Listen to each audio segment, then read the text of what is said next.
We are studying housing for dairy animals. In the last lecture, we have discussed about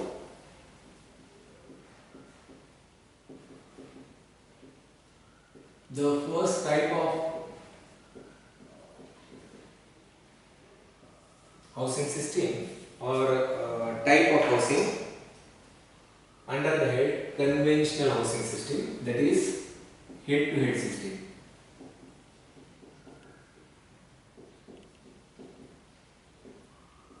We have studied the arrangement of animals from two different rows, the provisions of manger, provision of gutter, the merits or advantages and disadvantages of head-to-head system. Today we will discuss about the second type, that is tail-to-tail system.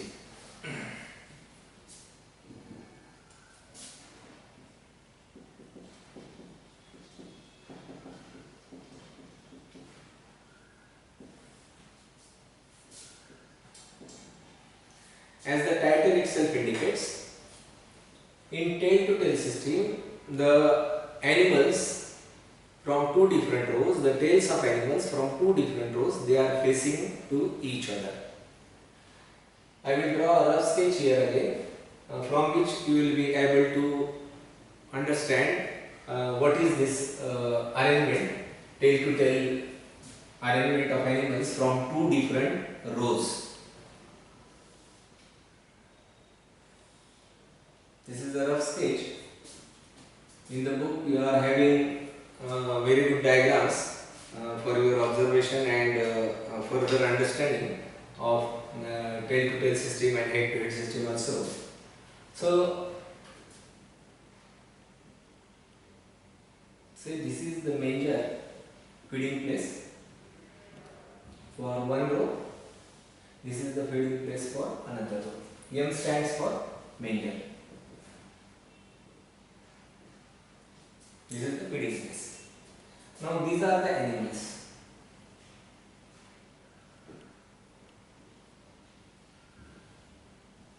These are the heads of animals.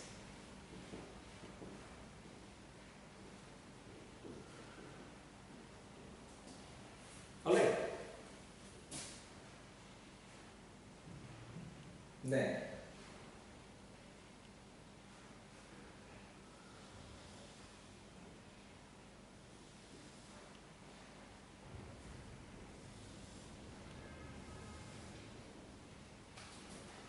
G stands for gutter. Provision for carrying or draining of the waste of animal, that is dung and urine. And this is the alley, central alley.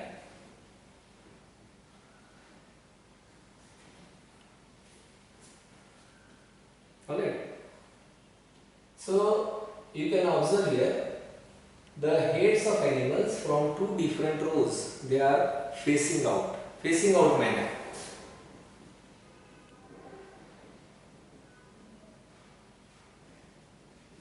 And these are the tails of this row, tails from another row.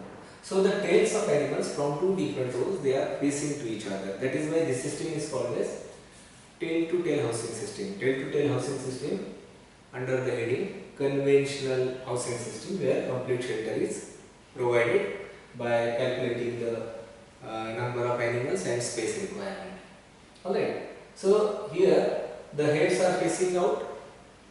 There is separate manger for each row.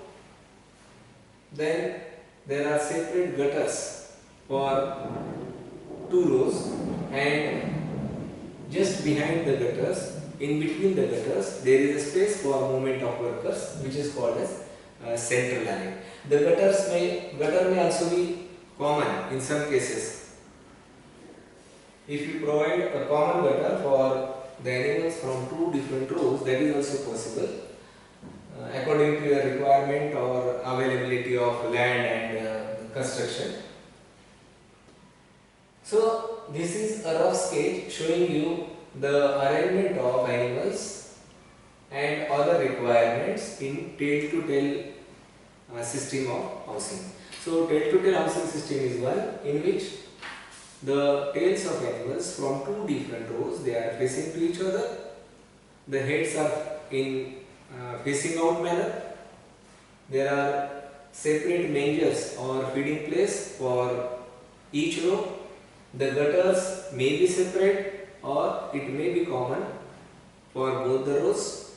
There is a central alley, provision made for movement of workers to carry out different activities. Now this system is also not an absolute system of housing.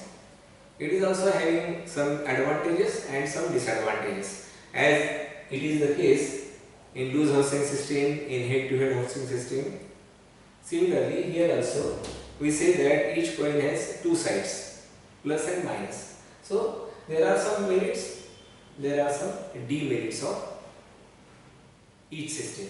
So we will study one by one. First we will study what are the different advantages of tail-to-tail housing system, and then we will study the disadvantages.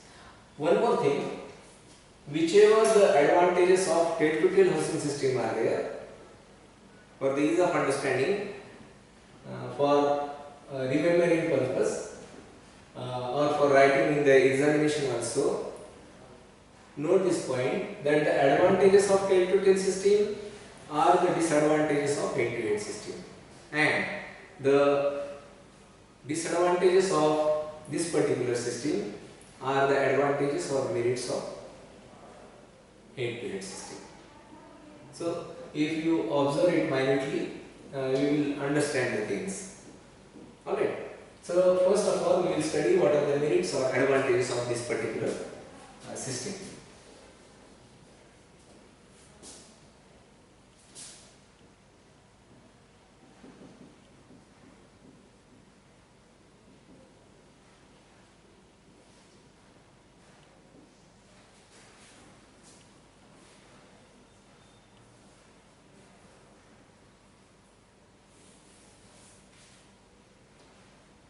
The first advantage is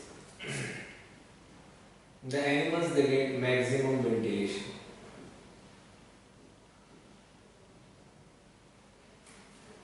Your heads are exposed to environment from this row also, from this row also. So there is maximum ventilation available. In head-to-head system, optimum ventilation was available, minimum ventilation was available. Here, maximum ventilation is available. Then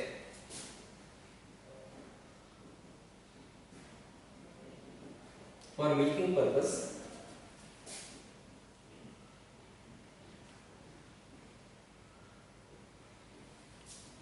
less labor is required,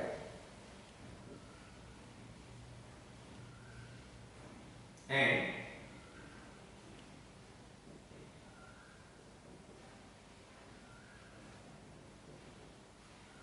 it is convenient to supervise the activity of milking. By standing over here only at the central space, one is able to observe the milking activity of animals from both the rows. It was not the case in head-to-head system. So this is an important advantage. The labor required for taking out milk or milk letdown is less, and the observation whether the hygienic practices are followed or not for getting clean milk, it is also convenient. That is the second important advantage of tail-to-tail housing system. Then third one is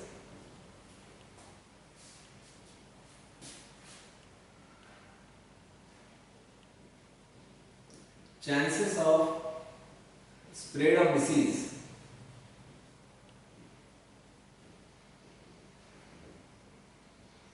are minimum. We have discussed about contagious diseases. Contagious disease is one which spreads from diseased animal to healthy animal either by direct or indirect contact. So both these things are minimum here. The chances are very less. The heads are facing out, so direct contact of animals from two different rows is not there. The mangers are separate, feeding place is separate, so indirect contact is also not there. So the chances of spread of contagious diseases in this system are minimum or almost negligible as compared to head-to-head system. That is another advantage or merit of this particular system. Then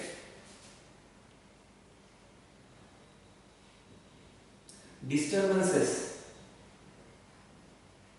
amongst animals, they are also minimum, as there is no direct contact. The faces are not facing to each other. The arrangement is a head-out manner. That is why the disturbances of animals, as the case in a head-to-head system, is minimum in tail-to-tail housing system. That is another advantage, and the animals, they will be comfortable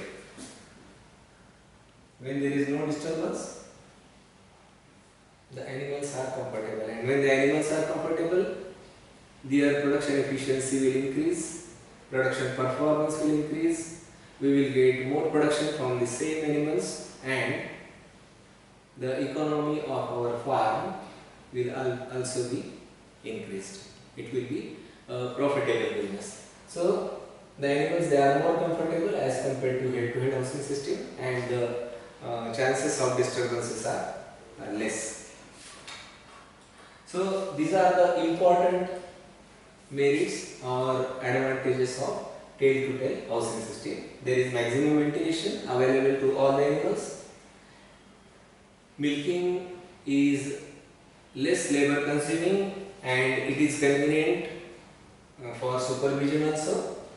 The chances of spread of contagious diseases are minimum, and the animals, they are comfortable or they are less disturbed as compared to another system of housing. Then we will study the demerits or disadvantages of this system.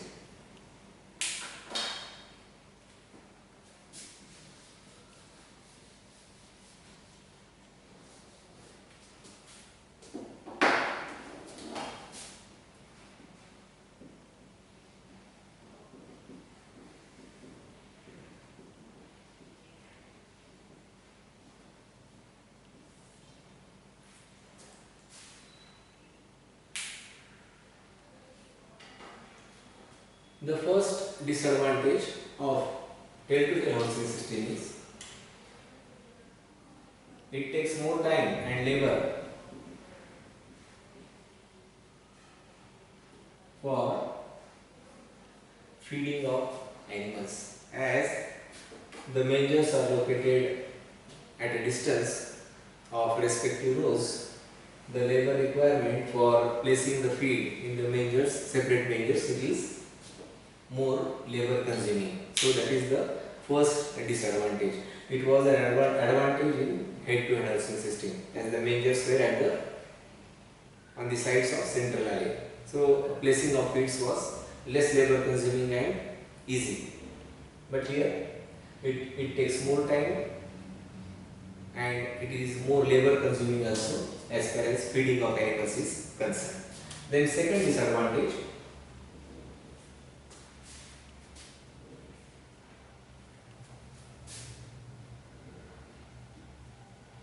the gutters, they are not exposed to sunlight.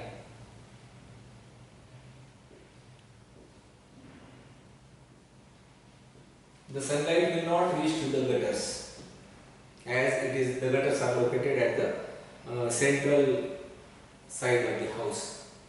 So when it is not exposed to direct sunlight, it will not dry quickly.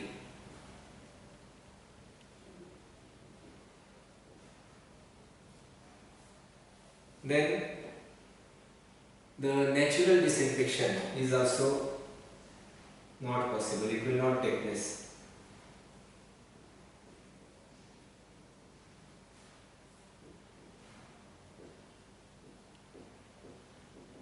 Due to effect of sunlight, the disinfection otherwise which was taking place in head-to-head housing system, as the gutters were exposed to direct sunlight, the thing is not possible in tail to tail housing system. And when the gutters they do not dry quickly and the microorganisms they are not killed, the chances of infection are also more in tail to tail housing system as compared to head to head housing system.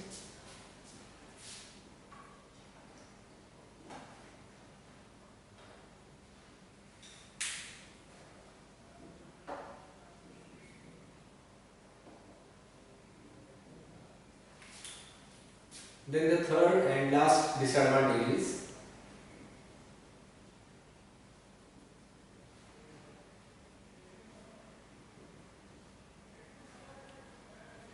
entry of animals is not easy. It is not convenient for the animals to enter in the house as compared to head housing system. The chances of overcrowding are more in this particular system or type of housing. So these are the demerits or disadvantages of tail to tail housing system. So we have discussed till date about the objectives of housing. I will summarize in brief.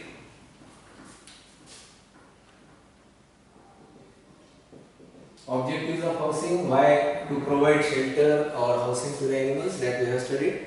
Then we have studied about different points to be considered while selecting site for constructing a dairy farm. Then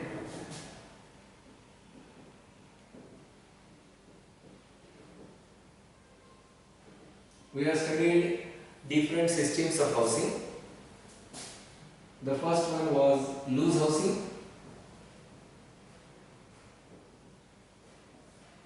We have discussed the arrangement of loose housing system, merits of loose housing system and demerits or disadvantages of this system.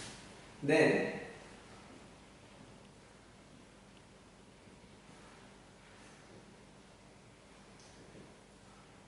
we have discussed about two important types of conventional housing systems. One is head to head and another one is tail to tail. The arrangement of animals, the provisions of feeding place, the provision of gutters, and merits, demerits of each and every type that we have discussed till then. So this is all about housing of dairy animals. The only thing remaining is the different components of housing that we will discuss in the next lecture. What are the different components of a dairy farm? What is the floor space requirement of each animal?